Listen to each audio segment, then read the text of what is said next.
Construction projects transform a space into something new.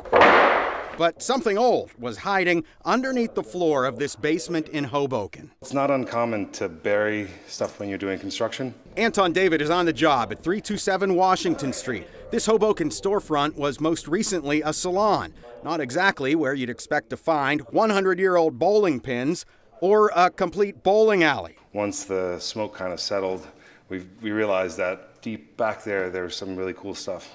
The crew found bowling balls and smaller pins. You can see the spots that mark their place.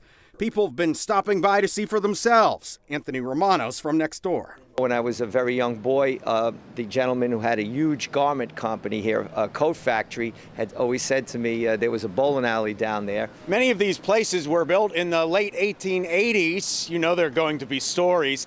Hoboken's history lives on at the Historical Museum. There's certainly a lot of beautiful ceilings that have been covered up over the years. The bowling lanes, though, no. Rand Hoppy looked through the museum's archives. The address led to some names. Bowling lanes were a hot building amenity back in the day. We actually have a book of billiards and bowling licenses granted by the city in the 1920s. Newspaper stories came up about this place being a popular bowling spot, first for Hoboken's Republican Club and then its Democratic Club on Washington Street. Some of the artifacts will end up at the museum. Hey, I wish we could just have a bowling alley, but then I'd never get any work done. Eddie Janau calls the place home now, moving his family's optometry business, an eyeglass shop. This stuff isn't going to end up in the trash or the gutter.